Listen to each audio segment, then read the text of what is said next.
के गर्भ में आता है तो सर्वप्रथम संस्कार जो हमारे जीवन में जुड़ा हुआ था वो था गर्भाधान संस्कार। हमारे ऋषि और मुनियों की जो सनातन सभ्यता संस्कृति है उसमें जीव आत्मा का आवाहन की श्रेष्ठ जीवात्मा, दिव्य जीवात्मा हमारे घर में परिवार में आए, इसके लिए 3 माह पूर्व से गर्भाधान संस्कार की प्रक्रिया की जाती थी। वर्तमान समय में जब परम पूज्य गुरुदेव ने देखा कि संस्कार लोप होते चले गए तो परम पूज्य गुरुदेव ने कहा कि गर्भाधान संस्कार यदि नहीं प्रथम पे हम रखते हैं तो कम से कम 3 माह गर्भावस्था का जो संस्कार हो, जिसे पुंसवन संस्कार परम पूज्य गुरुदेव ने नाम दिया।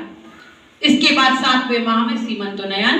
इसके बाद जन्म के पश्चात के जितने भी कर्म होते हैं, जात कर्म होता है, मुंडन होता है, नामकरण होता है, अन्नप्राशन होता है, दीक्षा संस्कार तक का ये मुख्य संस्कार जिनको परम पूज्य गुरुदेव ने जीवंत और जागृत कहा। परम पूज्य गुरुदेव ने कहा कि हमारे जीवन को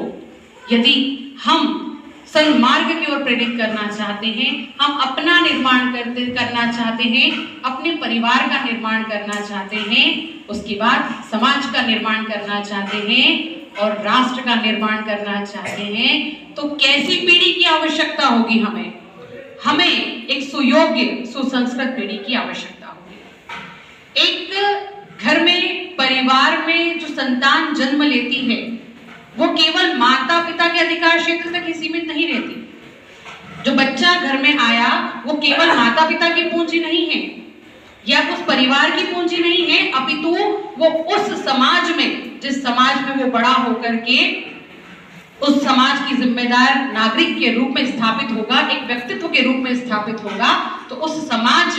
की भी पूंजी है। उसके साथ ही वो जिस देश में, जिस राष्ट्र में रहेगा, उस राष्ट्र की भी पूंजी है। और ऐसे ही पीढ़ियों के द्वारा परम पूज्य गुरुदेव ने जब युग निर्माण का स्वप्न देखा था तो परम पूज्य गुरुदेव ने बहुत अच्छा वाङ्मय लिखा था, भावी पीढ़ी का नव निर्माण। पूरे उस वाङ्मय में परम पूज्य गुरुदेव ने लिख दिया है कि 9 माह की अवस्था कितनी विशेष अवस्था होती है और एक बच्चे को सुसंस्कारित बना करके इस दुनिया में लाना प्रत्येक माता पिता के लिए, प्रत्येक परिवार के लिए कितना आवश्यक है। आज अधिकतर यदि माता पिता की व्यथा हम सुनने जाते हैं तो प्रत्येक माता पिता की व्यथा आप सुनेंगे तो सबसे पहली बात होती है कि हमारी संतान आज्ञाकारी नहीं है, हमारी संतान हमारी बात नहीं मानती। दूसरी यदि आप देखते थोड़ा बच्चा बड़ा होता है, 15-16 साल का हुआ कि बाहरी वातावरण से बहुत जल्दी उसमें वो दूषित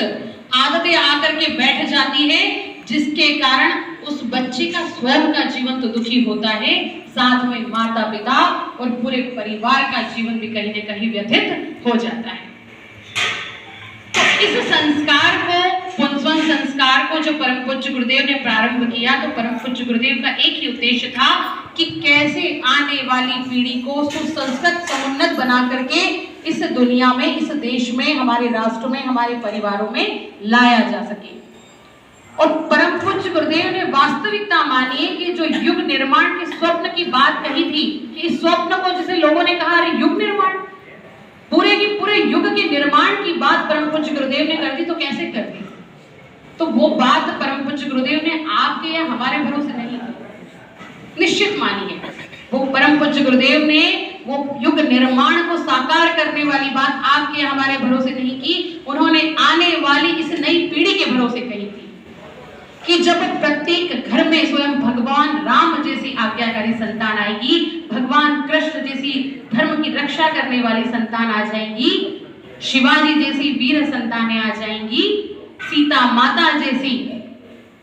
अटल अपनी प्रतिज्ञा पर मर्यादित रहने वाली संतानें आ जाएगी,